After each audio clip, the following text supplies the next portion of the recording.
Hello hi అందరికీ నమస్కారం అండి. Welcome to CK Gautam vlogs. ఈరోజు కలకడ టమోటా మార్కెట్ యార్డ్లో టమోటా రేట్లు ఏ విధంగా ఉన్నాయో ఇప్పుడు చూద్దాం.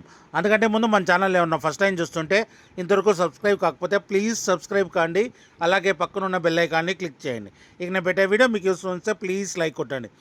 ఇక కలకడ టమోటా మార్కెట్ యార్డ్లో ఇప్పటివరకు జరిగిన యాక్షన్ ప్రకారం ఇక్కడ కలకడలో మూడో రకం క్వాలిటీ వచ్చేసి 100 రూపాయల నుంచి 150 రూపాయల వరకు తీసుకున్నారు. థర్డ్ రకం క్వాలిటీ 100 రూపీస్ నుంచి 150 రూపీస్ వరకు తీసుకున్న థర్డ్ రకం క్వాలిటీ 15 కేజీ బాక్సు. ఇక సెకండ్ రకం క్వాలిటీ విషయానికి వస్తే 160 రూపాయల నుంచి 250 రూపాయల వరకు తీసుకున్నారు. 160 రూపీస్ నుంచి 250 రూపీస్ వరకు తీసుకున్నారు సెకండ్ రకం క్వాలిటీ. ఇక టాప్ అండ్ టాప్ విషయానికి వస్తే ఇప్పటివరకు జరిగిన యాక్షన్ ప్రకారం 270 రూపాయల నుంచి 350 రూపాయల వరకు తీసుకున్నారు. 270 రూపీస్ నుంచి 350 రూపీస్ వరకు తీసుకున్నారు. 15 కేజీ బాక్సు కలకడలో ఇంకా మార్కెట్ రన్నింగ్లో ఉంది. ఒకవేళ రేట్ పెరిగితే ఇంకో వీడియో అప్డేట్ చేస్తా. ప్రస్తుతానికైతే 350 రూపాయలు టాప్ అండ్ టాప్. ఇది ఈరోజు కలకడ టమోటా మార్కెట్ యార్డ్లో టమోటా రేట్లు. ఈ వీడియో కనుక మీకు నచ్చినట్లయితే తప్పకుండా లైక్ కొట్టండి. ఇక ఇలాంటి మరిన్ని మార్కెట్ వివరాల కోసం మన ఛానల్ని తప్పకుండా సబ్స్క్రైబ్ చేయండి. థ్యాంక్ యూ, మీ గౌతమ్.